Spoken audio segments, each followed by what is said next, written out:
El reporte de economía digital para América Latina y el Caribe, que hizo un diagnóstico en 2023 para Colombia, realizado por el Banco Mundial, afirma que Colombia se encuentra entre los países de la región de América Latina y el Caribe que más han avanzado en la ruta de la digitalización.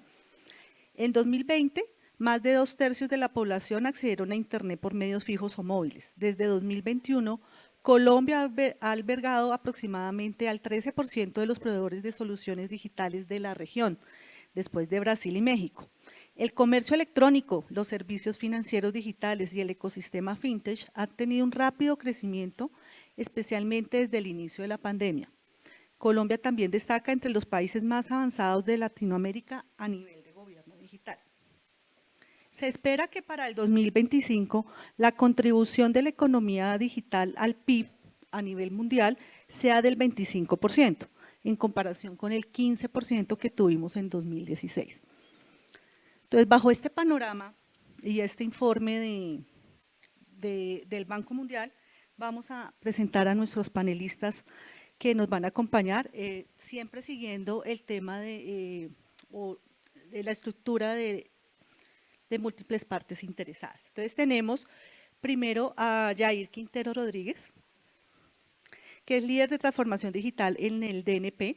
Él es abogado de la Universidad Nacional de Colombia, actualmente es asesor jurídico y líder de transformación digital pública en la dirección del DNP y ha trabajado como asesor de la Comisión de Regulación de Comunicaciones, especialista en innovación legal en el sector privado y cuenta con más de 10 años de experiencia en el sector TIC. Bienvenido, Yair. La doctora María Alejandra Durán, que es abogada de la Universidad Externado de Colombia, magíster en Derecho con énfasis en servicios públicos de esta misma universidad y magíster en Política Pública de University College London. Con más de 12 años de experiencia profesional en el sector de tecnologías de la información, actualmente se desempeña como asesora del despacho del Viceministerio de Conectividad en Mintic. Bienvenida, Luisa, María Alejandra. Y Luis Alejandro Ángel, decano de la Escuela de Ciencias Exactas e Ingeniería de la Universidad Sergio Arboleda. Es decano de la Escuela de Ciencias Exactas e Ingeniería de la Universidad Sergio Arboleda, con una amplia trayectoria y formación académica de excelencia. Es MBA con grado cum laude de Prime Business School y magíster en Ingeniería Industrial con énfasis en Dirección y Gestión Organizacional de la Universidad de los Andes. Se graduó como ingeniero electrónico de la Escuela de Ingeniería Julio Garavito. Además cuenta con una sólida especialización como experto en temas de ingeniería, administración y agilidad organizacional. Bienvenido.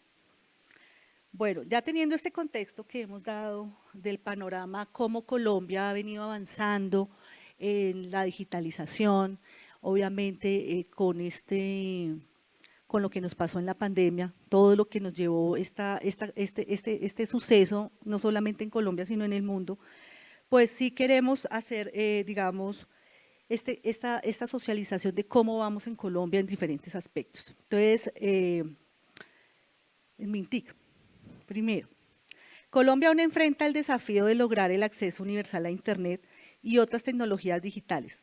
¿Cómo lograr cerrar esta brecha teniendo en cuenta que la infraestructura digital es un punto clave de la economía digital?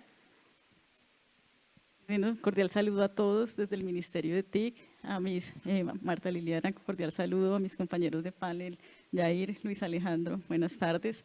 Bueno, yo quisiera empezar hablando de 3 aspectos claves de la política pública. El primero es hablar de que tenemos en telecomunicaciones y en tecnologías de la información que garantizar el acceso, uso y apropiación de las tecnologías.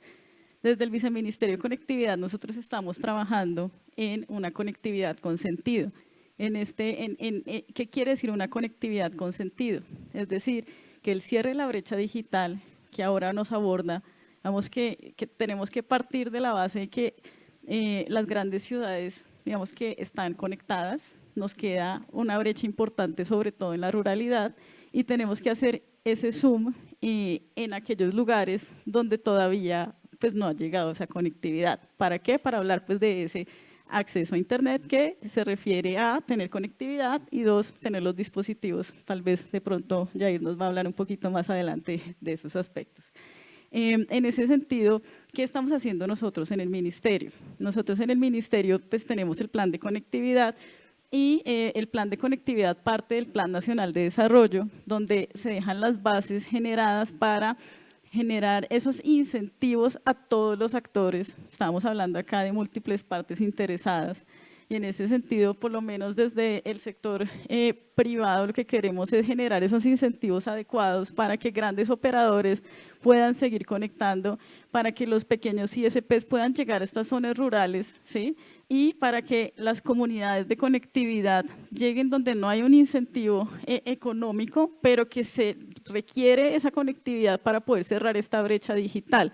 Entonces, esos incentivos desde el Plan Nacional de Desarrollo los podemos ver, por ejemplo, en dos aspectos. El primero es la generación de condiciones diferenciales. Dentro del Plan Nacional de Desarrollo se establece la obligación de revisar en todos los proyectos normativos que se expidan la necesidad de mirar si se requiere una regulación diferencial para actores de menos de 30.000 accesos, ¿sí? Entonces, la idea es ir caracterizando a cada uno de estos actores porque en el Estado somos conscientes de que debemos llegar donde el mercado no llega, ¿sí? Generar esos incentivos para que, por ejemplo, estas comunidades que se quieren conectar puedan aprovechar estos beneficios de la economía digital, pero resolviendo todos los cuellos de botella. Entonces, ahorita solamente estoy hablando en un primer momento de acceso, también tenemos que hablar de uso y apropiación de esas tecnologías.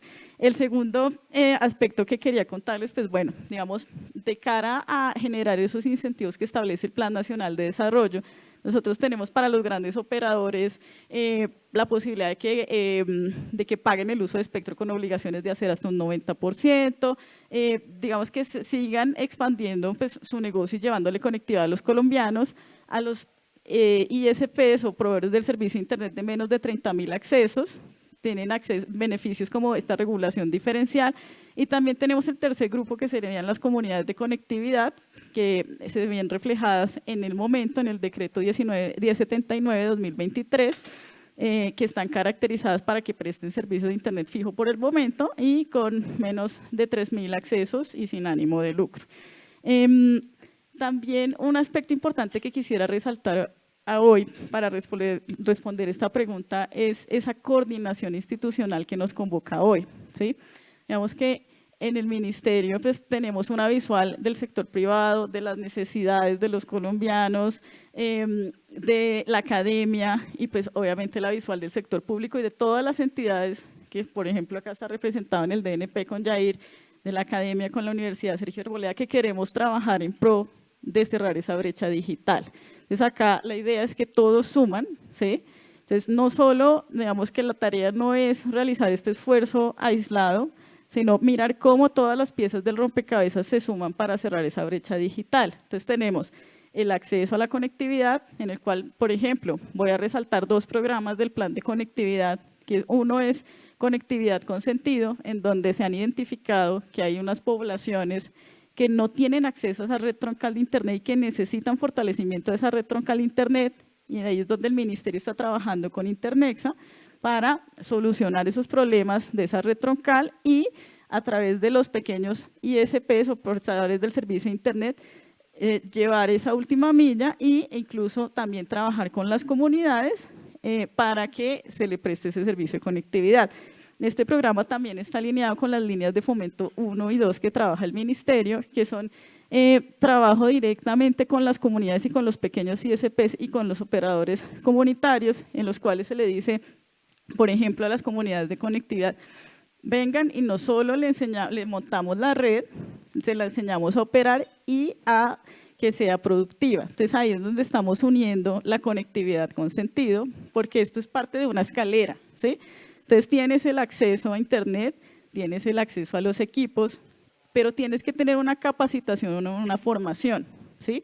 Esa formación te debe permitir utilizar este ecosistema digital para sacarle provecho, ¿sí? Esto es la conectividad con sentido. Una vez tú logras, por ejemplo, tener un emprendimiento o hacer parte de una pequeña, mediana o grande empresa que utilice estas tecnologías de la revolución industrial o tecnologías 4.0, pues ves que el Internet es una herramienta necesaria o la conectividad es una herramienta necesaria, vas a tener mayor disponibilidad a pagar por ella, se vuelve, digamos, una conectividad con sentido y sostenible, porque lo que también hemos visto en el ministerio es un importante reto de sostenibilidad de los proyectos, donde se llega con internet, pero digamos que no, el aparato productivo, que es lo que nos convoca en este panel, no está presente. Entonces, digamos que esas redes en algún momento no siguen operando. Entonces, la idea es, o el objetivo de este ministerio, a través pues, de todo el trabajo que estamos desarrollando, es realizar este 360 para que tengamos acceso, uso y apropiación, y sobre todo en la región, ¿sí? La idea es que los colombianos se puedan quedar en sus lugares de origen y puedan utilizar estas tecnologías para sacarle provecho a aquello que la región, digamos, produce o aquello que les ofrece la región para que Colombia, pues, desde sus ecosistemas pueda ofrecerle servicios al mundo y participar de esta economía digital y global. Muchas gracias, Marta Lilia. Pues qué interesante lo que dices y la importancia de trabajar en equipo. Hay muchas empresas o entidades privadas que quisieran, con tal de tener internet cerca y de alta calidad, pues trabajar en colaboración con el gobierno o con las entidades sociales. Pero pues a veces esa escasez de gobernanza en ese tipo de alianzas o también con comunidades internacionales hace que no sea tan sencillo y que de pronto el desgaste que se da por el gobierno por tratar de llegar allá a esos puntos, pues sea muy limitado, o sea, sea muy alto y a veces los resultados un poco limitados en el tiempo. Entonces, pues qué bien que esta iniciativa que nos cuentas siga, que sea integral, porque hemos desde Internet Society realizado muchos proyectos donde uno llega con Internet y primero nos dicen, pero ¿para qué Internet si no hay luz? O sea, pues ¿cómo lo va a aprender? Entonces toca llegar con proyectos de paneles solares, también de, como tú lo dices, de alfabetización digital, porque pues a veces también finalmente se vuelve es una herramienta insegura, ¿no? Hay que enseñarles cómo manejar el Internet de una manera responsable y que haya una presencia continua, ojalá unas mentorías en regiones donde ellos finalmente se sientan más tranquilos y más confiados de usar el Internet porque finalmente el usuario final en esta cadena de la economía digital es el consumidor. Finalmente, para que funcione la economía digital, pues debe haber un consumidor que compre a través de una plataforma digital y acceda a un mercado nacional o internacional que pues como lo dices, esta barrera de la conectividad y la alfabetización digital, pues uno de los grandes retos que a todos nos convoca hoy en este foro. Muchas gracias. Ahora, profesor Luis Alejandro, ya desde la academia. Dice, las economías requieren una fuerza laboral sofisticada a fin de desarrollar robustos sectores digitalmente intensivos y mercados competitivos. ¿Cómo enfrentar los retos de desempleo actuales versus la necesidad de profesionales especializados?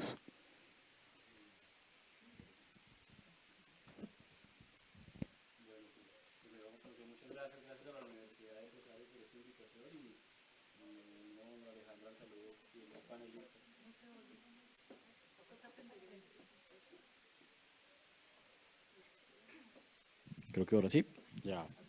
Bueno, o sea que muchas gracias por el saludo, gracias a la Universidad del Rosario por la invitación. Creo que es una pregunta muy interesante porque la forma de abordar este doble desafío tiene que ser sistémico, sí o sí. O sea, tiene que tener el involucramiento de diferentes actores.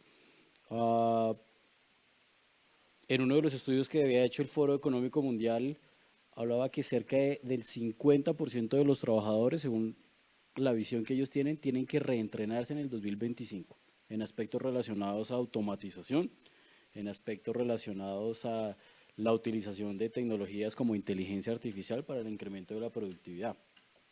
Y creo que eso ya nos pone un desafío enorme. Voy a hablar claramente aquí desde el sombrero de la academia, pero creo que esto nos tiene que llevar a hacer reflexiones profundas sobre la forma como concebimos nosotros los procesos formativos, los ciclos de tiempo de los procesos formativos, también la actualización de los contenidos que hay en esos procesos formativos. Creo que la velocidad que ha colocado inteligencia artificial, por dar un ejemplo, es exponencial en términos de velocidad y aprendizaje. Entonces, yo creo que lo primero que debemos tener en cuenta es sí o sí hay que fomentar la educación en habilidades digitales. Creo que todavía hay una brecha enorme en esto, aunque hablamos en materia de estudiantes que son nativos digitales, creo que es evidente que aún tenemos una brecha de conocimiento y de herramientas digitales. Y, y esto tiene que cerrar una brecha, lo conversábamos al inicio del panel, y es una opinión muy personal y sé que otros académicos no van a estar muy de acuerdo, pero la academia tenemos una deuda histórica, ¿sí? Una deuda histórica entre los ritmos en lo que nosotros enseñamos o creemos que estamos entrenando y lo que está pasando realmente en las empresas y en las regiones. Y esa brecha tiene muchas explicaciones, ¿sí? Es porque históricamente hemos formado en 5 años y creemos que lo que está aprendiendo el estudiante hoy en día le va a servir en 5, en 7, 8 años, y creo que eso ya está demostrado a hoy, puede ser en otros tiempos, que ya no es así, ¿no? En este momento tenemos universidades que tienen, me gustaba algo que decía un vicerrector de la Universidad Nacional, y es, tenemos instituciones con profesores del siglo XIX, perdón, estructuras del siglo XIX o siglo XVIII, profesores del siglo XX y estudiantes del siglo XXI. Y eso ya pone otros desafíos tremendos ahí para poder articular. Entonces creo que hay que apostarle sí o sí a tener mayor formación en habilidades digitales, en ciberseguridad, y no solamente en educación formal. Particularmente nosotros en la universidad, hace 4 años fuimos la primera universidad en sacar un pregrado en inteligencia artificial. Hoy en día ya vemos que hay más universidades que ya se subieron. Y yo creo que eso no debe ser algo exclusivo de una institución, sino como país debemos apuntar estratégicamente a generar procesos formativos en estas habilidades. Segundo, les quería compartir acá, y es repensarnos cómo estamos formando a los profesionales. Yo creo que casos como los de Alemania en programas de formación dual son experiencias que, si bien no podemos replicar porque hay que tener en cuenta el contexto, creo que en Colombia sí podemos experimentar y hacer pilotos un poco más asertivos. Y aquí hago referencia con formación dual, que se tenga ciertamente un componente que agregue real valor al estudiante, ya digo que agregue valor, pero que tenga un componente práctico muy concreto. O sea, que el estudiante desde muy temprano en formación, en todos los niveles, esté en contacto con la industria y con los problemas que tiene la industria y resolviendo problemas particulares de la industria y de la sociedad. Y cuando digo agreguen valor al estudiante, en la universidad yo les suelo decir a mis profesores, miren, hace 6 años, 10 años yo le decía a mis profesores, ¿usted quiere saber si es buen profesor? Si su estudiante va a YouTube y encuentra mejor clase que usted, hay que repensar la clase. Hoy en día yo le digo a mis profesores, si sus estudiantes van a YouTube, pero adicional a eso, van a ChatGPT y aprenden más, hay que repensar la clase. Algo está pasando ahí. Y creo que lo digo con todo el cariño porque soy representante de la academia, pero sí tenemos que repensar la forma como estamos entrenando a los futuros profesionales, porque hoy en día, y creo que se van a acordar todos, nos ha tocado, pero antes estudiar era un poco más complicado, ¿no? Había que ir a la biblioteca, había que conseguir, había que ser... Hoy en día los estudiantes tienen el celular y lo que quieran aprender lo pueden leer ahí. Y creo que eso ya nos pone en un desafío un poco distinto. Entonces, por poner un ejemplo, modelo dual en Alemania, hay que pensarlo. Sé que aquí en Colombia, particularmente en algunos programas y disciplinas, la Cámara de Comercio con Unión Empresarial lo ha intentado hacer. Desafortunadamente aquí en Colombia tampoco le creemos mucho a la formación técnica y tecnológica como otros países, como Europa, y que sí es muy valorado por el mercado. Tercero, les quería compartir el tema de inclusión digital. En la Universidad Sergio Arbolada estamos ejecutando el proyecto Talentotec y tenemos el reto no menor, y de verdad no se imaginan todo lo que hemos vivido. Tenemos que formar a 5.375 colombianos en habilidades digitales. Y lo que nos hemos encontrado, y es en la región Cundinamarca. Yo creo que Colombia, país heterogéneo, son realidades diferentes en las regiones. Cundinamarca pudiéramos decir que es no tan golpeada y alejada, pero Marta Lucía acaba de decir algo muy clave, y hablamos de habilidades digitales, pero todavía hay un grueso de colombianos que no sabe usar un computador, no sabe usar un correo electrónico. Todavía hay colombianos que no han terminado el bachillerato, por ejemplo. Y eso también nos pone uno en desafío en sí, queremos habilidades digitales, pero cuáles son las brechas que debemos cerrar antes para lograr eso. Y por último les quería compartir, ya pensando en economía digital como tal, pero Creo que se habla de la triple hélice, se habla de la cuádrice, pero ah, no solo un sector tiene la respuesta, y creo que a nivel gobierno o política también se deben generar incentivos para que empresas, startups puedan tener exenciones de impuestos, estímulos para formar a sus empleados en habilidades digitales, para atraer talento, que de una u otra manera también se encuentre ese beneficio. Y creo que más adelante lo vamos a hablar, pero aquí el reto es enorme, porque si bien hay desempleo y hay brechas que hay que cerrar de formación, también se necesita de incentivos en la empresa, y sobre todo en Colombia, ¿no? Cuando hablamos, y creo que más adelante lo vamos a conversar, pero en Colombia el contexto es mi pyme, ni siquiera pyme. Entonces, lograr que la empresa también comprenda qué es transformación digital y qué es una apuesta estratégica y cómo eso te puede ayudar a mejorar resultados, creo que es un esfuerzo aunado de todos, doctor Lucía. Eso era, muchas gracias. Muchas gracias. Sí, creo que hay que repensar la educación. Yo también soy docente y uno se da cuenta que pues cada día las universidades o las entidades técnicas tienen unas quieren cambiar, lo han hecho, digamos, los programas de ingeniería ya han bajado de 5 a 4 años, han tratado de bajar, ya eso ya pasa en Londres o en el Reino Unido, pues los programas duran 3 años. Entonces, digamos que hay que repensar la educación y también aprender haciendo, porque cuánto nos ha tocado, o en mis tiempos uno estudiaba 5 años, salía y uno decía, oiga, yo no sé nada. O sea, no decía, ya ahora en qué voy a trabajar. O sea, sabía de todo, pero finalmente no sabía como la parte específica, hasta que uno no empezaba y después seguía una especialización y una maestría. Y si yo hablo en el tema de inteligencia artificial, pues si voy a hacer eso, pues mínimo en 8 años aprenderé inteligencia artificial. Bien, ¿no es cierto? O sea, todo ese proceso. Es lo que tú dices de la formación ya un poco más especializada, pero técnica o tecnológica, con programas que en verdad dejen una enseñanza práctica, creo que es lo que falta. El SENA es uno de los que trata de hacer eso, pero obviamente pues también es complicado. Entonces sí creo que esa renovación no solo de las universidades, sino de todas estas entidades que brindan capacitación, sea intermedia o sea por educación continua, pues debemos repensarlo para que finalmente tengamos rápido personas capacitadas, porque la brecha, pues todo el mundo tiene un número diferente, pero la brecha de gente o en ciberseguridad o en inteligencia artificial crece cada día de 3 millones, 5 millones, cada día hay números más grandes. Entonces, qué bueno de que pensemos en que aquí que hay varios profesores que conozco, que en nuestras universidades plantemos programas más de impacto y que pues obviamente generen profesionales que sepan hacer las cosas. No necesitamos gente que solamente entienda, sino que sepa hacer. Creo que es una de las cosas, sobre todo en inteligencia artificial, decían en el panel anterior, bueno, gente que programe, gente que piense, gente que elabore, que diseñe, que innove, porque eso finalmente es lo que necesitamos. Pero pues qué bien que también la Universidad Sergio Arboleda esté en este camino y que todas las universidades, pues que en Colombia sé que tienen la misma inquietud.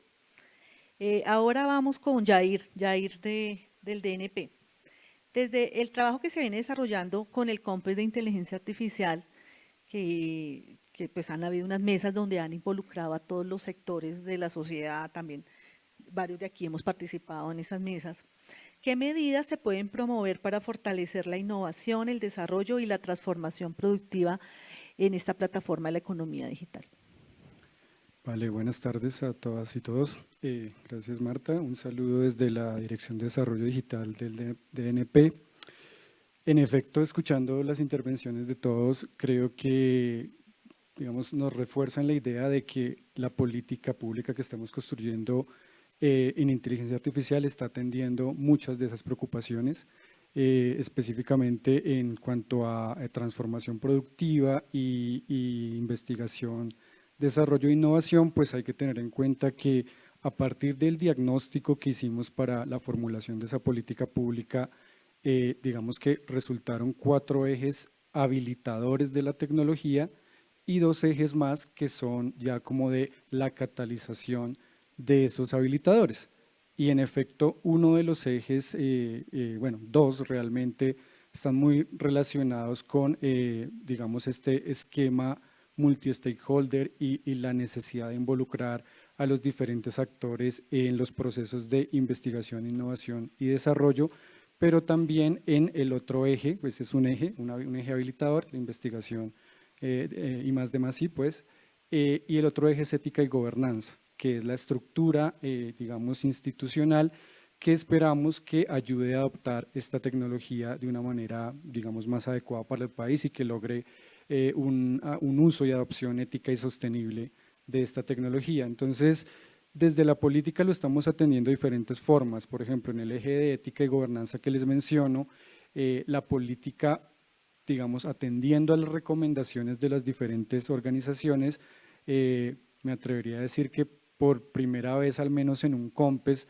se atreve a poner unos elementos conformantes mínimos del modelo de gobernanza que se espera para esta tecnología. Entonces, de manera coliderada con MinCiencias y MinTIC y Presidencia, hemos concertado acciones de manera en que el instrumento normativo que formalice el modelo de gobernanza de inteligencia artificial sí o sí involucre a los stakeholders desde organizaciones de la sociedad civil, academia, obviamente sector privado, sector productivo, todo este tipo de hubs, centros de pensamiento. Entonces, la propia acción de este eje contempla eso desde el diseño. No decimos el cómo, porque no es el alcance del COMPES ni del rol articulador y coordinador del DNP, pero sí decimos como los elementos mínimos que deben tratarse a la hora de conformar la norma que formalice estos modelos de gobernanza alrededor de la IA. Y en el otro eje, el eje habilitador de I+D+I, de innovación, tenemos varias acciones que van en esa línea. Yo escuchaba mucho el énfasis en territorio y justamente las acciones le apuntan a eso. Hay acciones que intentan crear instrumentos como capacitaciones técnicas, asistencia técnica, mecanismos de financiación para que las empresas acojan de mejor manera y usen y adopten de mejor forma la IA.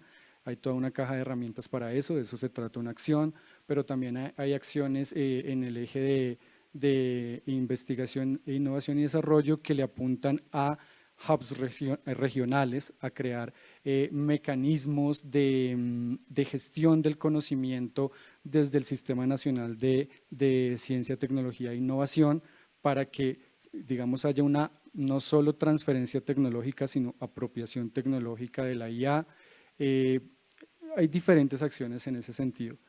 Pero además en los ejes ya catalizadores, que son, hay dos ejes catalizadores de la política, que son el de mitigación de riesgos y efectos no deseados, y otro que es el de uso y adopción de la IA. Ahí ya, digamos que intentamos coordinar y poner de acuerdo una realidad, y es que teníamos a los diferentes sectores administrativos adelantando ya diferentes iniciativas, digamos, desde su propio entendimiento, desde sus capacidades, y era necesario también como llamarlas a que se involucren en este modelo de gobernanza, pero también aprovechar el hype de la tecnología, porque hay un hype como ha sucedido con otras, pero esta vez aprovechar ese interés y esa, digamos, esos esfuerzos un poquito dispersos en lograr catalizar esto de mejor forma.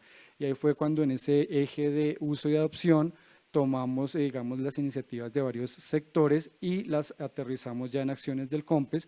Entonces ahí tenemos cosas que impactan de manera directa la transformación productiva.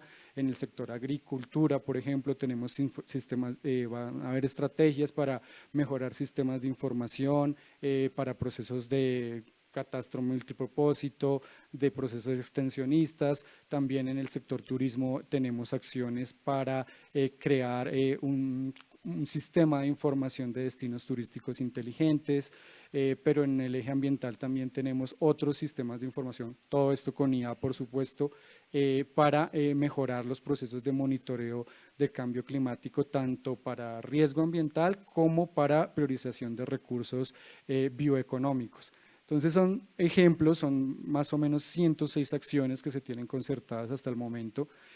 como les digo, muchas le pegan a innovación, a desarrollo. También por ahí recordaba las intervenciones de beneficios tributarios para los procesos de innovación.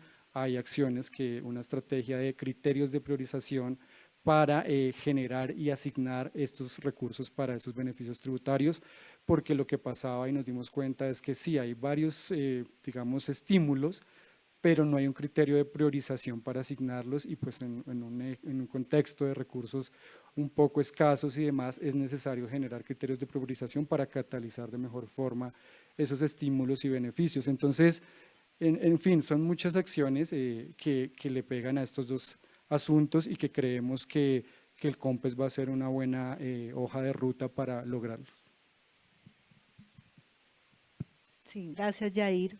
Y bueno, ojalá esta herramienta, como tú dices, uno de los temas más importantes sea esa gobernanza, que se defina, donde puedan participar no solo en las mesas de construcción del COMPES, sino ya en la operación los diferentes stakeholders para que, digamos, aquí todas las partes que están interesadas en el tema de inteligencia artificial, pues puedan, tengan algunos beneficios, algunas responsabilidades, algunos roles que nos permita pues avanzar como país, ¿no? Y en verdad lograr, ojalá a corto plazo, porque pues la inteligencia artificial no es algo que, muchos ven que es algo que va a venir, ya está acá, ya nos está atropellando, digámoslo así, a los que no están muy lidiados con la tecnología, entonces sus riesgos, como tú lo dices, muchos riesgos, sobre todo cuando uno viaja a las regiones, pues se ve que la gente está como asustada, ¿no? Le falta como esa confianza. Si ya teníamos el tema de la inseguridad sin la inteligencia artificial, ahora sí que la gente pues ha sufrido más problemas, sobre todo fraudes y por todo esto de los deepfake y todos los riesgos que genera la inteligencia artificial. Entonces, qué bueno ese componente que tú hablas también de, obviamente, de habilidades y capacitación que llegue a todas estas regiones, porque si lo dicen que en Cundinamarca, que estamos aquí nomás, ahora sí en las regiones alejadas, pues va a ser más complicado. Ahora pues voy a hacer una pregunta general antes de que el público pues nos diga sus preguntas, ya orientada un poco también a ese sector pues que no tiene los recursos, como son las MIPYMES, ¿no? Porque pues la mayoría de las MIPYMES, como decíamos, de Colombia han adoptado herramientas digitales básicas, pero el uso de estas herramientas con fines productivos sigue siendo limitado, especialmente entre las microempresas. ¿Nos hemos quedado en digitalizar algunos procesos o si hemos pasado a la transformación digital? ¿Cómo avanzar? ¿Por qué? Porque mucha gente dice, no, nos estamos transformando digitalmente. Lo que pasa es que yo digitalicé algún proceso, pero la transformación digital en realidad involucra que el negocio se vaya a todo el plano digital, ¿sí? O que pensemos en cómo optimizarlo y cómo asegurarlo. Entonces, no sé si empezamos con Mintic. Vale, muchas gracias. Bueno, yo creo que hay que, digamos, desde el Viceministerio de Conectividad tenemos que revisar, porque donde tomemos la foto tenemos diferentes retos, ¿sí? Como yo les explicaba. Entonces, si tomamos la foto en las regiones apartadas, pues puede que no tengamos ni siquiera conectividad, ¿sí?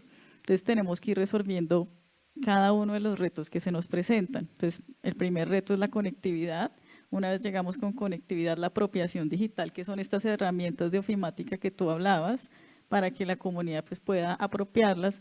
Lo siguiente es generar ese talento y esas habilidades, donde digamos, el ministerio trabaja en conjunto a través de sus dos viceministerios, el de conectividad y el de transformación digital, para promover el desarrollo de esas habilidades individuales o habilidades pues, de las MIPYMES en este caso.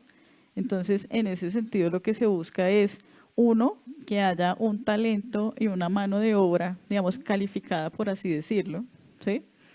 Para que se puedan generar esos procesos productivos en las MIPYMES, gente calificada que pueda trabajar y que pueda llevar estos procesos a otro nivel. También hay programas que están destinados a estas pequeñas y medianas empresas para pasar de una digitalización a un uso productivo de las TIC, ¿sí? No de solo de procesos digitales, sino ya de una transformación productiva y ese uso de las TIC.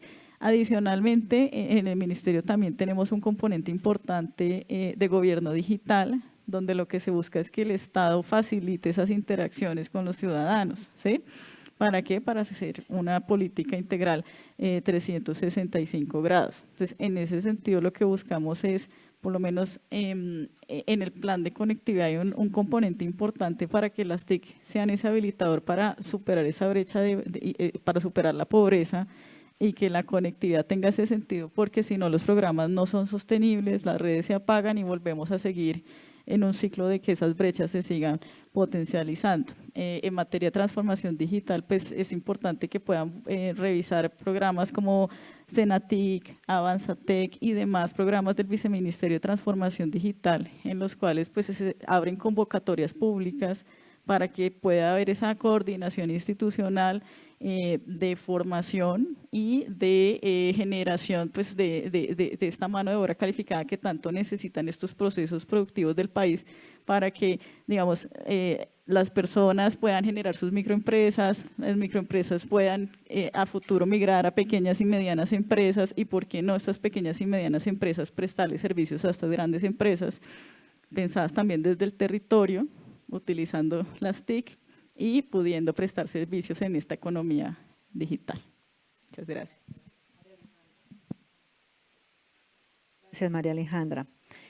Profesor Luis Alejandro, ¿cómo es este tema de la transformación digital en las MIPYMES?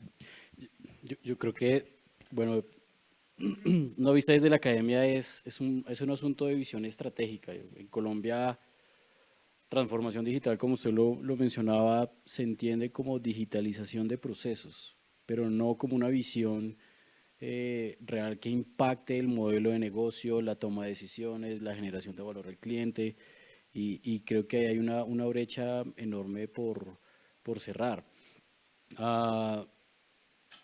Revisando unas estadísticas, el BID hablaba de que apenas el 15% de las MIPYMES en América Latina utilizan herramientas digitales avanzadas. Y creo que volvemos al punto, esto requiere un esfuerzo enorme no solo de academia, sector privado y público, sino también de concretar esos espacios de trabajo mancomunado para hacerlo posible. Entonces yo pienso que lo primero es, sin lugar a dudas, y vuelvo y lo digo aquí, no pensemos en Nestlé, en Ecopetrol, en Bavarian, sino las MIPYMES, si es el pequeño empresario, hay que cerrar una brecha de alfabetización digital, ¿sí? ¿Cuántos de esos empresarios, y creo que nos sorprenderíamos, pero hay empresarios que no han culminado el bachillerato, sino que simplemente echaron a andar su negocio y se volvió rentable y lo fueron escalando y lo fueron creciendo?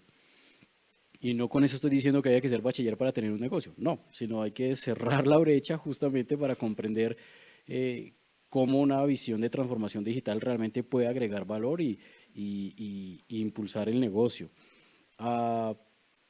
Creo que también, sin lugar a duda, es incentivar esa colaboración intersectorial desde todo punto de vista. Yo diría desde la academia, vuelvo y le digo muy constructivamente, tradicionalmente la academia ha sido un poco encerrada. Entonces, yo les puedo contar acá una experiencia, un proyecto con éxito que tenemos en este momento con un proveedor de lubricantes aquí en Colombia. Hoy en día, digamos que logramos alinear, hablemos técnicamente, currículos, contenidos programáticos a aplicaciones real, pero ha sido una relación que ha durado 3 años y medio construir, no ha sido nada sencillo, ¿sí? Cuando tocamos la puerta de las empresas nos dicen es que ustedes en la academia son muy lentos, muy reflexivos, muy metodológicos, y luego como académico, cuando uno mira y uno dice, sí somos así. Y creo que ese paradigma hay que cambiarlo también. O sea, si a las empresas se les pide cambiemos el chip, porque esto es una visión estratégica, en la academia también debemos cambiar ese chip de cómo ajustamos los tiempos, porque también desde la academia dicen, no, pero es que las empresas ustedes todo lo quieren ya, lo quieren a los golpes, quieren resultados ya y hay que hacerlo estructurado. Entonces hay que trabajar en esa armonización y se los digo por experiencia personal, no ha sido sencillo, pero hay que encontrar, pueden ser los hubs de transformación digital que ya existen, hay que masificar eso. Las universidades deben tener mayor protagonismo, porque me gustaba lo que decían acá desde el ministerio, y es, necesitamos talento calificado. ¿Y quiénes son los que saben hacer eso? Las universidades. Entonces, ¿cómo las universidades nos alineamos a ese ecosistema para realmente proveer el talento calificado que requiere ese país? ¿En qué contexto? ¿En qué situaciones? Me gustaba la frase que decía ahorita María Alejandra, es, tomemos la foto y depende de eso, porque tal cual es. En en Cundinamarca no es tan raro, les contaba los desafíos, pero pues, se habla de correo electrónico, se habla de programación y como que algo hay ahí. Pero ¿y qué pasará en el Amazonas, por ejemplo? O sea, y creo que las universidades, ahí es donde tenemos una posibilidad no solo de protagonismo, sino de urgencia de aportar a cerrar esa brecha y lograr programas mucho más pertinentes. También otra cosa que se me ocurría acá para compartir y es, si estamos hablando del contexto de las MIPYMES, no le podemos pedir a la MIPYMES que saque de su presupuesto para comprar una ERP como SAP, porque no lo va a poder hacer. Y de pronto su operación y su nivel de escalabilidad no va a llegar para esto. Yo creo que también en Colombia todavía tenemos una oportunidad de entender el mercado colombiano, la necesidad colombiana y generar desarrollos tecnológicos un poco más modulares y a la medida, más accesibles justamente para el contexto MIPYMES, porque el ejemplo de SAP es apenas uno, pero me acabo de acordar de otro, creo que todos lo han vivido y se han trabajado con empresas, pero la comunicación entre los sistemas es otro desafío. ¿Sí? Entonces, ¿cómo se logra la integración? Y realmente, bueno, y el problema de dónde están los datos y bueno, todo lo que hay detrás de la administración, creo que también ahí hay una oportunidad de trabajar en cómo entendamos el contexto de las MIPYMES en Colombia y cómo generamos, inclusive diseñamos y fabricamos tecnología a la medida de ellos para lograr una visión estratégica real y auténtica de transformación digital. Muchas gracias, Luis Alejandro. Yair, a ver, desde el punto de vista de la política pública, ¿cómo ven el tema de la transformación digital en las MIPYMES? Sí, yo creo que, bueno, adicional a digamos, acciones particulares que mencionaba que pues buscan transformación productiva de todos los tipos de empresa y de sus tamaños, y una forma de atender esta transformación digital de estas pequeñas empresas es generando los incentivos y la seguridad, digamos, jurídica para que adopten de mejor forma estas tecnologías emergentes. Entonces, ¿qué vimos en el diagnóstico, por ejemplo, de la política pública de IA? Que la información que había y que había recolectado el DANE sobre, por ejemplo, cuáles hacían uso de esta tecnología era del 2020. Y entonces, ¿cómo vamos a tomar decisiones sobre cómo vamos a ayudarles o saber el estado de su transformación digital si no hay información y bueno, y la pregunta ni siquiera era sobre IA, era sobre tecnologías digitales emergentes en general, en la encuesta DANE de 2020.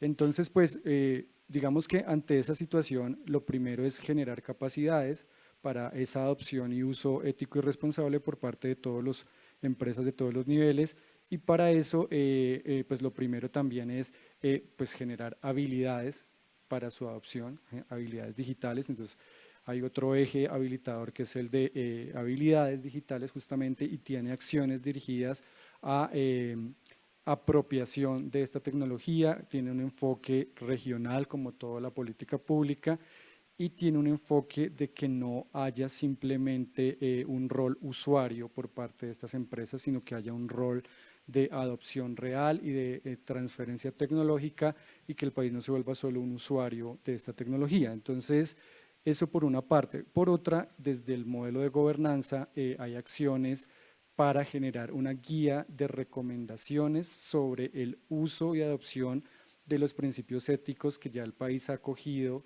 alrededor de la IA, pero también sobre mecanismos de verificación de estos principios éticos. Y creemos que esta guía sí atiende mucho las preocupaciones de las MIPYMES, porque, digamos, los grandes proveedores tecnológicos tienen muy claro, incluso tienen políticas internas donde ya analizaron las diferentes jurisdicciones, crearon su propio catálogo de principios éticos y de cómo acogen esas recomendaciones de multilaterales, pero las pequeñas empresas que quieren investigar, emprender, innovar, a veces no tienen las capacidades para generar esos mecanismos de verificación ni estar en un proceso de vigilancia tecnológica o de análisis prospectivo sobre todas las jurisdicciones y cómo se va a aterrizar esto aquí en Colombia.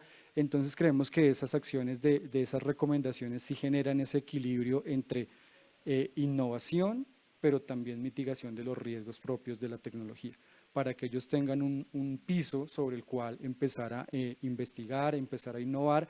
Y pues también creemos que el primer ejemplo en ese sentido lo debe poner el sector público, que es el que está obligado a hacer lo que la ley le permite y no más allá. Entonces, por eso el COMPES también tiene acciones, ya es así, con instrumentos, esperamos, normativos sobre algunos lineamientos de esos principios éticos, porque de ahí se deriva el uso que se le va a dar a la tecnología. Si yo cumplo esos mínimos de principios éticos, tengo también mitigado gran parte de los riesgos y ahí puedo dar ese paso hacia innovación y hacia investigación. Entonces, creo que de esa manera la política está intentando entender esa realidad de las diferentes escalas de las empresas y de las pymes en este caso. Sí, el tema que planteas del gobierno, creo que el gobierno debe ser uno de los principales promotores implementando también técnicas e innovación dentro de sus propias instituciones, ¿no? No solo a nivel nacional, sino a nivel regional, que si esto existiera, pues obviamente yo creo que esto sería un impulso para que las comunidades pues también avanzaran, ¿no? Entonces, qué bueno que estas políticas pues lleguen hasta esos puntos y ojalá pues se logre a un corto plazo. Quisiéramos ahora, si hay preguntas para el público, del público diré, o de hacia alguno de los panelistas.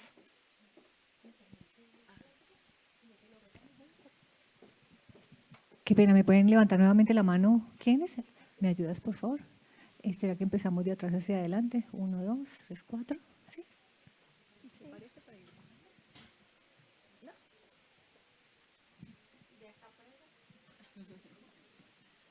¿Dónde estaba la primera mano por ahí? Muy buenas tardes, mi nombre es Aristides Contreras, soy el presidente ejecutivo de COLATCA, la Comunidad Internacional en Gestión de Riesgos y Seguridad. Hemos visto con gran preocupación, preciso, muchos de los temas que se han planteado sobre la mesa y felicitarlos por su aporte y el trabajo que realizan cada uno desde su área de trabajo. Quiero referirme principalmente al tema de la necesidad también de que la participación en esta mesa de trabajo, el Ministerio de Educación pueda incorporarse con la oportunidad de apoyo para la autorización expedita o como sea del caso, precisamente para la reforma en los programas académicos, toda vez que el auge y el nacimiento también de instituciones de todo tipo, de toda categoría, que brindan capacitación y formación en materia de habilidades y competencias, está empezando a apoyar, por decirse así, el abandono precisamente de la educación superior. Las universidades están en crisis en estos momentos, hay aliados estratégicos que nos comentan cada día de este tipo, pero no vemos precisamente que el cambio ocurra. Entonces, ¿de qué manera precisamente enviar un mensaje de urgencia o de qué manera crear una estrategia para que todos nos podamos unir, para que podamos alinearnos con los cambios que el mundo está trayendo en materia de habilidades y competencias digitales? Y más aún cuando esta conversación es hoy, pero por supuesto la curva inversa que hay entre el desarrollo tecnológico a nivel global y esta conversación, ya estamos atrasados miles de años, o sea que la tecnología ya en estos momentos que se desarrolló hoy, ya trae otro reto más dentro de 10 años, porque no la vamos a alcanzar a acercarnos. Entonces la pongo a disposición de los que están en el panel.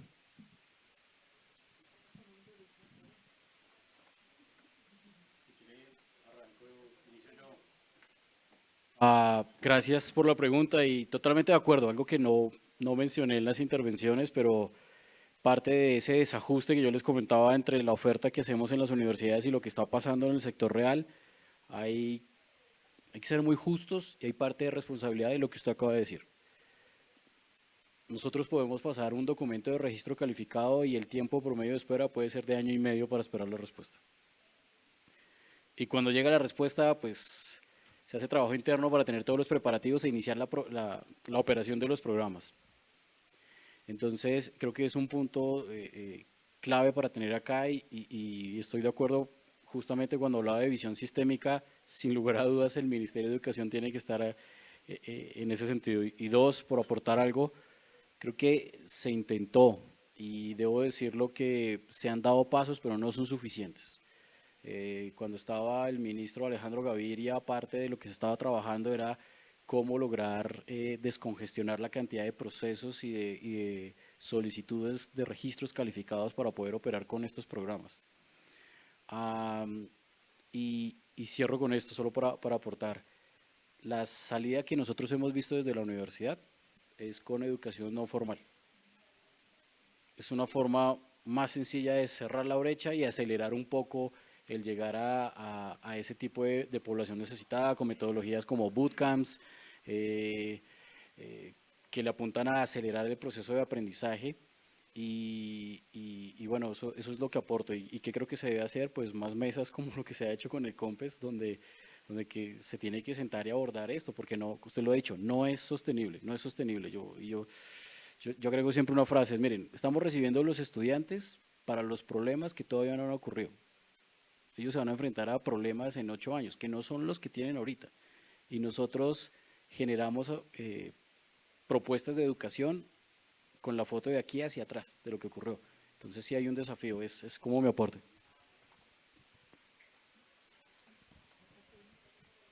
Sí.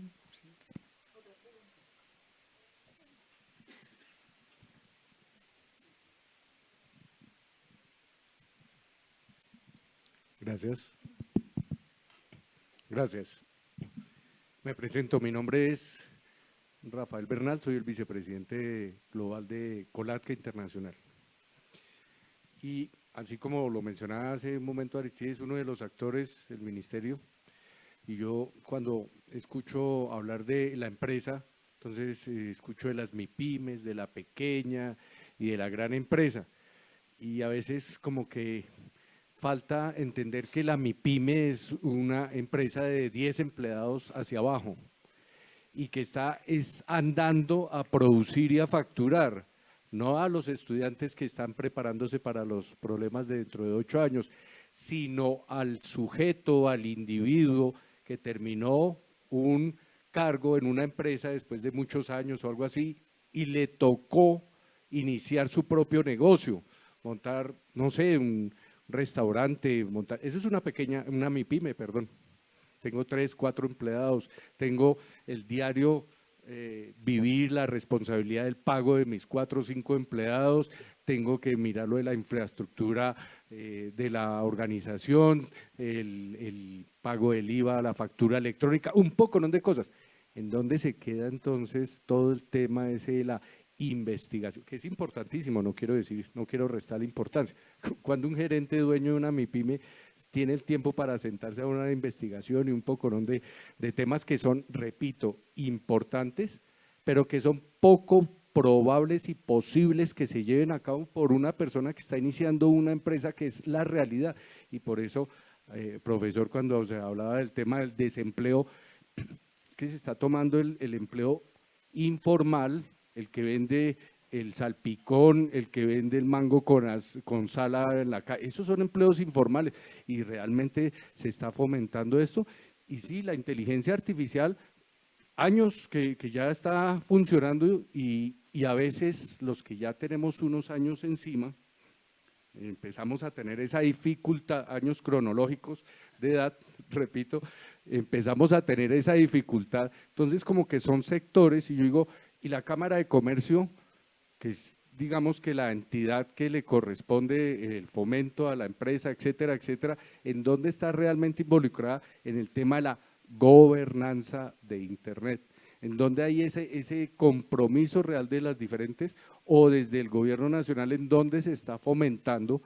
Y termino de decir una cosa, eso hablando de aquí un ciudadano de Bogotá, vámonos a Guainía, Bichada, Baupés, etcétera, etcétera, en donde la creación de la MIPYME, que es de mayor porcentaje, pudiera decirse, es más crítico, más difícil. ¿En dónde está, digamos, que esa articulación de todos los actores de manera, digamos, como más efectiva?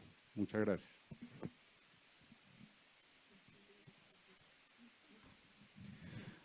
Bueno, pues yo puedo hablar desde el rol articulador del DNP, que si bien es del gobierno, del sector central, de todas maneras en la política pública procura esa presencia multi-stakeholder.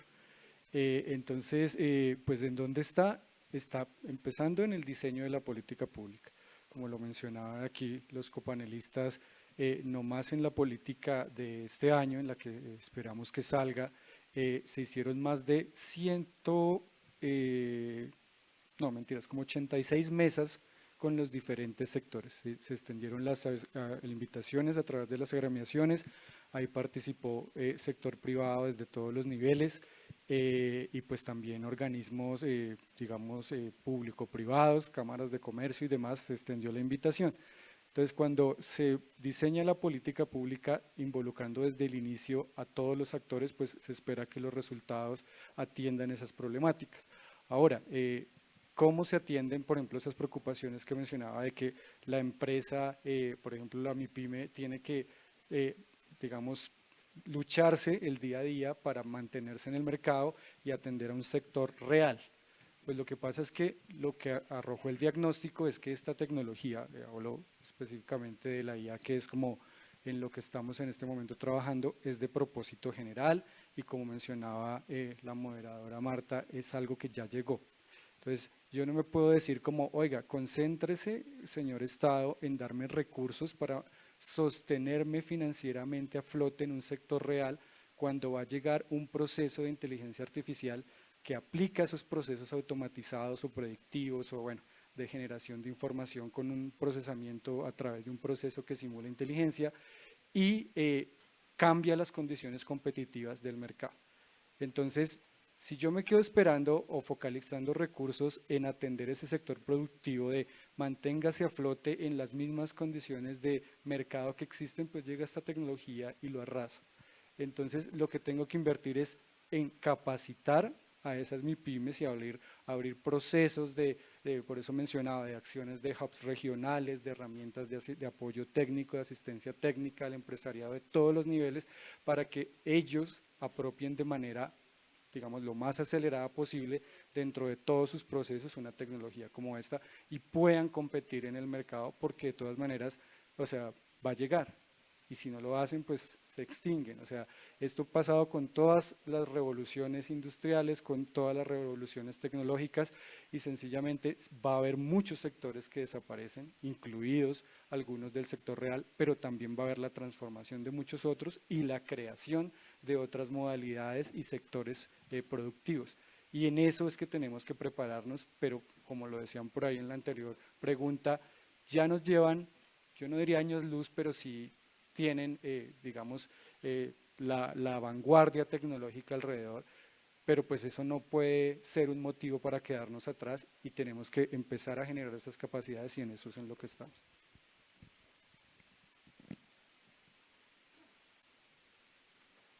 Buenas tardes para todos.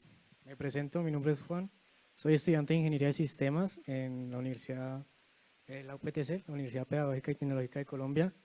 Tengo una pregunta que tiene que ver, creo que parte con la primera que se hizo, y es, ¿qué estrategias podrían existir para salir de ese encierro en base a la educación y para los futuros profesionales? O sea, que se tenga la capacidad de enfrentarse pues, al mundo laboral y a las tecnologías que están avanzando, ¿no? Y así mismo pues hacer un aporte. Esta pregunta la hago más que todo como para llevar las ideas y compartirlas allá, porque sí, a lo que decía el profe, tiene mucha razón. O sea, nosotros tenemos el miedo a salir de que duramos 5 años, pero tenemos el miedo de que sí tengamos la preparación suficiente para enfrentarnos al mundo laboral y como tener la capacidad también de aportar pues, a la comunidad y como tal al desarrollo pues, del país, porque nosotros somos, como lo dicen por ahí, el futuro del país, ¿no? Entonces quería saber qué estrategias o qué incentivos se pueden tener. Primero, gracias por tu pregunta.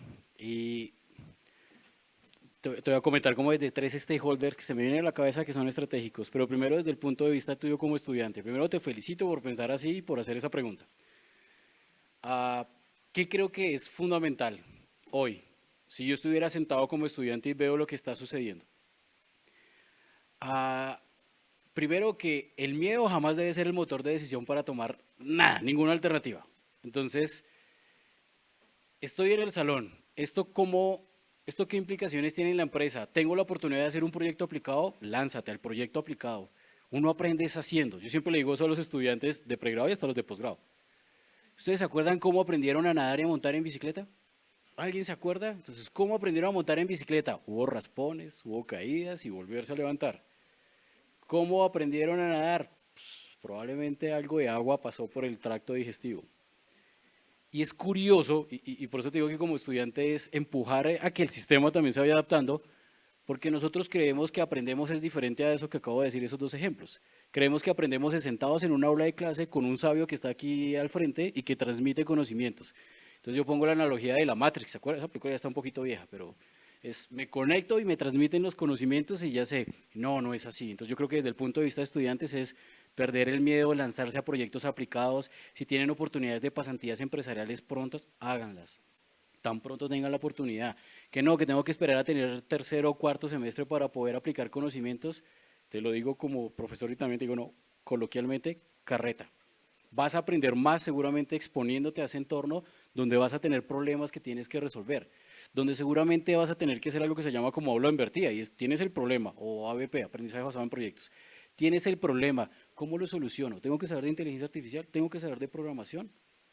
¿Tengo que saber de modelos de negocio? ¿Tengo que saber de expresión corporal, por ejemplo? ¿Tengo que saber de comunicación? Y eso realmente va a imprimir conocimiento. Dos, muy rápidamente te digo, los que estamos en puestos directivos institucionales nos tenemos que repensar el modelo. Hay que repensar el modelo. Y cuando digo repensar el modelo es comprender que los estudiantes tienen otras necesidades distintas a las de hace años y es cómo habilitamos un sistema al interior de las universidades para que ellos lo puedan aprovechar. Y eso incluye dejar de pensar en silos, en facultades, pensar en proyectos transversales, en que el mundo funciona con proyectos transversales, entonces hay que unir los conocimientos. Por ejemplo, en este panel, si tú ves, hay abogados y hay un ingeniero. Y eso hace unos años era muy raro ver conversar. Entonces, creo que los directivos. Y el tercer stakeholder que me parece clave, los profesores, y como profesor lo digo, ¿qué sugerencias yo puedo hacer para cerrar esa brecha? Abandonar, sé que me voy a meter en líos, pero sí, puede ser abandonar la forma tradicional de cómo enseñamos. Hay que usar metodologías activas, aprendizaje basado en proyectos, aula invertida, entender que el estudiante hoy es un sujeto activo y no pasivo. Antes, para acceder al conocimiento tenías que ir a la biblioteca. Hoy en día no. Tienes tu celular y ahí en tiempo real accedes al conocimiento. Entonces, creo que el profesor tiene que propender esos espacios de experiencia para que ellos puedan aprender más. Es lo que se me ocurre en este momento, pero podemos conversar más si quieres en otro espacio, pero gracias por tu pregunta y te felicito por ese interés que tienes como estudiante.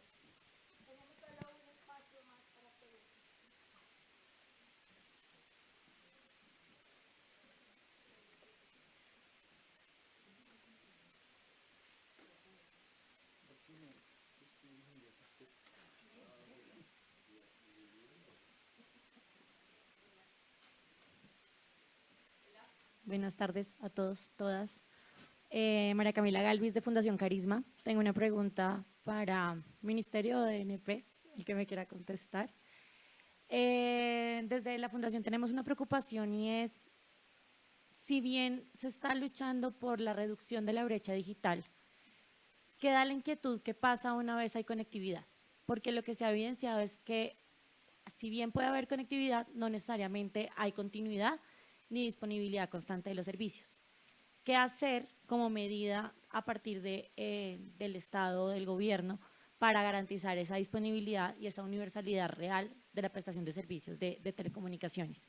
Si bien se reduce, se puede garantizar una conectividad y conocemos las obligaciones de hacer que tienen los operadores y demás, pero ¿cómo puede garantizar el Ministerio o el Estado como tal el mantenimiento de esa conectividad y la efectiva prestación de los servicios para la reducción de la brecha?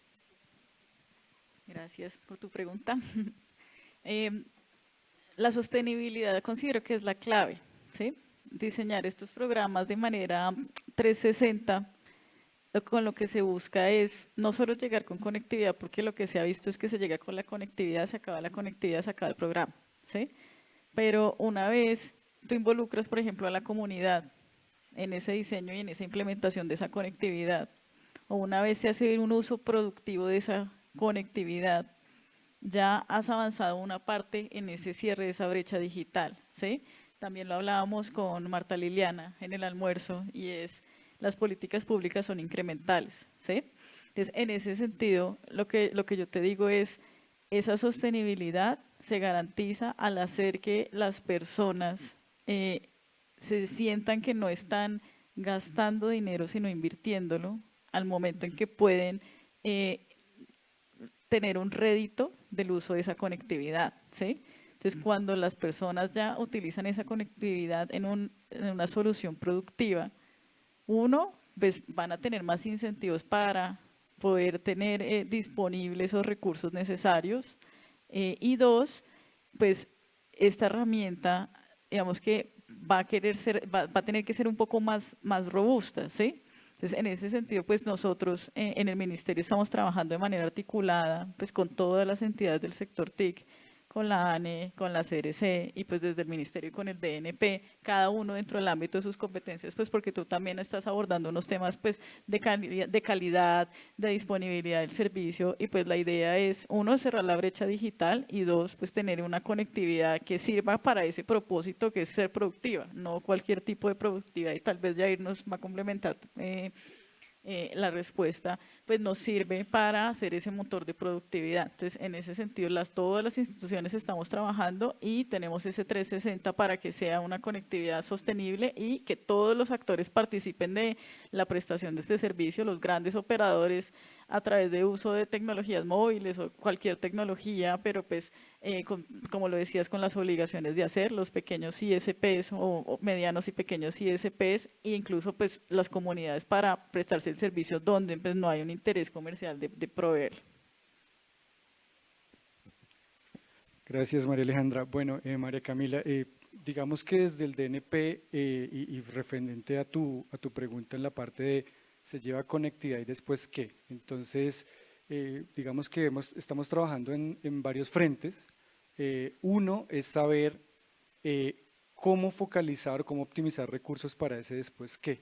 Entonces, por ejemplo, estamos trabajando en la construcción, esperamos que con una metodología de indicador estadístico, en un índice de pobreza digital que nos va a arrojar información sobre, además de atender la brecha en esas regiones, después de que llegue la conectividad, ¿qué implica esa desconexión? Porque hay desconexión que es, o falta de disponibilidad de conectividad, que es en efecto por falta de infraestructura, pero hay otra que a pesar de que esté la infraestructura obedece a otras razones. Hay que ver los índices de uso de redes sociales, por ejemplo, de internet en redes sociales en países como Brasil y Colombia, donde son unos niveles que pues uno diría qué tan beneficioso es para la población esa conectividad en ese sentido. Y eso hace parte de esa pobreza digital, no es una pobreza netamente económica, netamente de si hay una red troncal de un servicio que llega. De hecho, pues lo que está en este momento es una conectividad, digamos, multimodal, con tecnologías que se pensaba que no podían llegar a dispositivos personales, y esas barreras se están superando, pero hay que ver un poco más allá desde qué hago con esa pobreza digital que es multidimensional. Y otro aspecto que estamos trabajando en qué hacer después de esa conectividad es, y particularmente en esta política de inteligencia artificial, es los datos, la infraestructura de datos, la interoperabilidad de datos, las capacidades de computación y de interoperabilidad territoriales.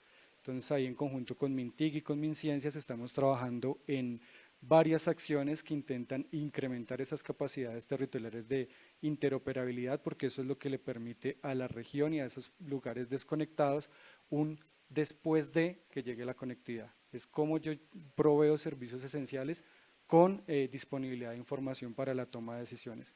Y sin eso, pues, y allá se genera un montón de data que no se está procesando, que no se está, digamos, teniendo en cuenta para esa optimización de recursos.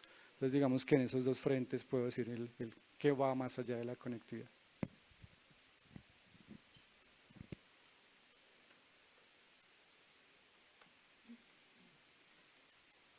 Bueno, pues quiero agradecer a todos los panelistas que nos hayan acompañado hoy.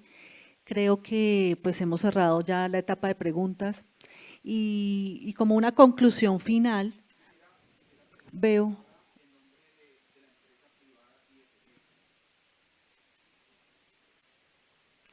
¿Tenemos tiempo para otra pregunta? Una buena. Entonces, vamos.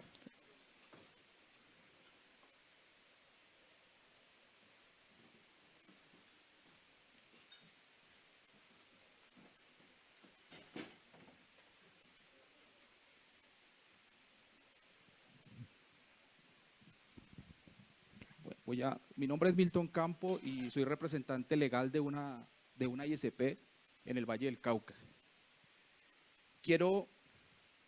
Pues están las personas como indicadas, ¿no? Está la academia, está el Departamento Nacional de Planeación y MINTIC, que diría yo hacen parte de la columna vertebral de una Colombia pensada en una potencia y no en el fortalecimiento, digamos, de empresarios individuales que pues generan riqueza para ellos individualmente. Han sido clarísimos y han hecho una descripción, todos ustedes, funcionarios y que representan pues estas entidades, de la realidad de lo que es un empresario en Colombia. No hay duda que lo han hecho. Incluso al señor Rafael Bernal, cuando hace la descripción de la MIPYME, yo tengo una, digamos, diferencia con ese concepto MIPYME y sería bueno sentarme con él a discutirlo, hablarlo, porque considero que más del 60 o 80% de las empresas en Colombia son microempresas, ni siquiera son MIPYMES. Y un ejemplo de eso es que cuando uno se sienta con Internetsa o con esta banca de segundo piso para poder que se financie, o sea, para usarlos como músculo financiero para las que crezcan las empresas que usted le llama MIPYMES, pues no tenemos el concepto de MIPYMES porque nuestros ingresos, nuestros usuarios, nuestros estados financieros y nuestros estados de resultados no dan para poder tener el apoyo financiero y para poder estar catalogados como MIPYMES. Por eso he hecho esas discusiones con mis colegas en que somos unos yo creo que micro al cuadrado empresarios. Y han hecho una descripción de lo que somos nosotros, porque tú ves a los muchachos líderes de las empresas ISPs tirando cable, en vez de estar haciendo planeaciones estratégicas, como tú lo decías y tú lo mencionas, para poder proyectar sus empresas, están subidos en los postes conectando a los usuarios o en las casas de los usuarios conectando a los usuarios. Esa es la realidad que quiero contarles nuestra del día a día de las microempresas, no MIPYMES. Entonces, ese digamos es el contexto para hacer una crítica constructiva al ministerio, al MINTIC, ya aprovechando lo que está aquí, porque las obligaciones de hacer no han funcionado. O sea, es un gobierno bondadoso donde le ha permitido, donde se ha convertido en el músculo financiero para las multinacionales para que conecten al país. Y finalmente, ¿qué vimos la semana pasada? Más de 13 redes comunitarias son las que en realidad han hecho la conectividad en el país. Y más de 6.000 ISPs en Colombia han hecho la conectividad en el país. No las multinacionales, y con la bondad del Estado de darles en el gobierno de Duque el 60% de obligaciones de hacer y ahora en este Plan Nacional de Desarrollo el 90% digamos, de deducción. O sea, el Estado colombiano, de alguna manera, con esa figura, se ha convertido en el músculo financiero de las multinacionales cuando ese dinero debería utilizarse para fortalecernos a nosotros, los micro ISPs en Colombia, y fortalecer a las redes comunitarias como las que se han presentado la semana pasada en Colnodo y otra cantidad de proyectos que existen en Colombia que realmente, ya ustedes lo saben, tienen las cifras, realmente han dado la conectividad en el país. Entonces el mensaje, digamos una crítica constructiva es que esas obligaciones de hacer no han funcionado y no van a funcionar. Ese digamos es, desde acá pues desde la empresa privada querían oírme sin expresarles esto. Esta es la realidad de las empresas en Colombia.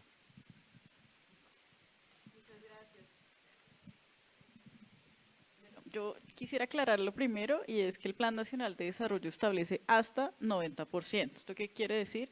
Que puede ser de 0 a 90 y en cada momento se revisará.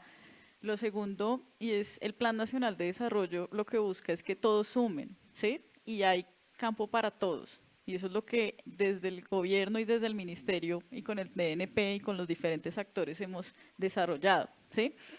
Puntualmente para los ISPs, que nosotros vemos que son un aliado estratégico importantísimo, porque si ustedes miran las cifras de conectividad, si uno agrupa a todos los ISPs de Colombia, estarían en una tercera posición a nivel de accesos en el país, ¿sí? Tienen casi 1.5 millones de accesos si uno los consolida.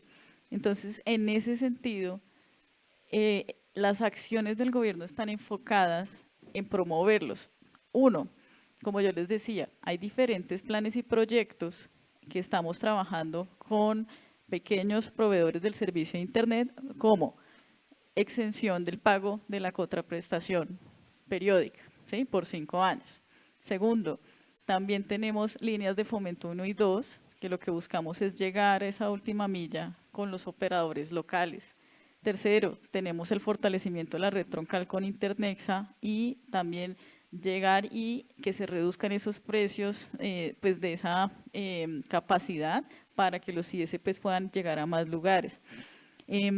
Y que puedan trabajar también de la mano con las comunidades de conectividad en aquellas zonas, digamos, que ya no son atractivas para los ISPs, pero donde la comunidad suma y tiene un valor importantísimo para poder llevar esa conectividad.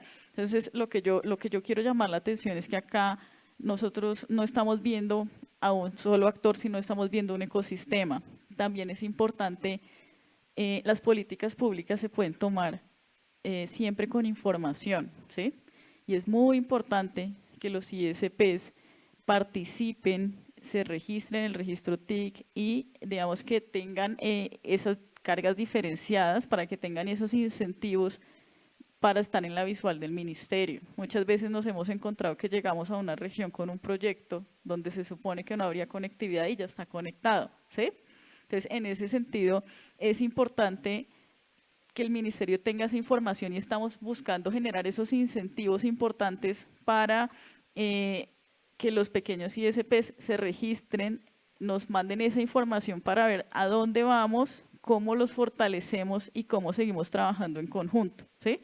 Si nosotros no tenemos esa información y no los tenemos dentro de la visual, es muy difícil poder apoyarlos, fomentarlos y hacer esta política pública 360 de la que hablábamos. Entonces tenemos un programa especialmente diseñado para promover a los pequeños proveedores, para, digamos, enseñarles cuáles son sus cargas simplificadas para que estén dentro de la visual del ministerio, para enseñarles cómo se pueden eximir de la contraprestación, cómo pueden ayudarnos a llegar a donde todavía no hemos llegado y a mejorar esa capacidad y esa calidad. Quería contarles esto, es porque digamos que la idea es trabajo multi-stakeholder, de múltiples grupos de interés, donde todos sumemos y donde todos participemos, y yo creo que el diálogo es importante para poder dar a conocer todos estos proyectos, programas que tratamos todos los días de contar y poder trabajar con todos y que sumemos todos a esta meta de conectividad del 85%. Muchas gracias.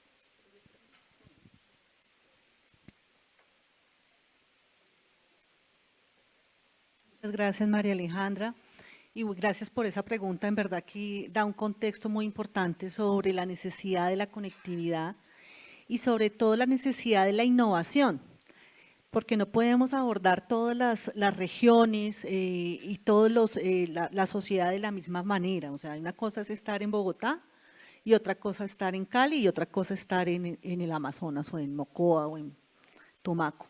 Entonces, creo que como un resultado para que podamos tener una transformación digital, debemos innovar en las políticas públicas, no podemos hacer ese copy-paste de otra política y poner los mismos capítulos y a ver ahora cómo le colocamos otras cosas novedosas, no que pase acá, sino que debemos hablar con las regiones, debemos hablar con todas las partes interesadas, como se ha hecho o se está tratando de hacer con todas las partes interesadas. Entonces, la innovación en la academia es importante, lo dijo el profesor también, tenemos que hacer métodos innovadores para enseñar, que sea enseñar pero haciendo, práctico. Ahí aquí a los alumnos de la universidad, en realidad hay que aprender haciendo, porque si no cuando salgan se van a sentir aislados de lo que está pasando.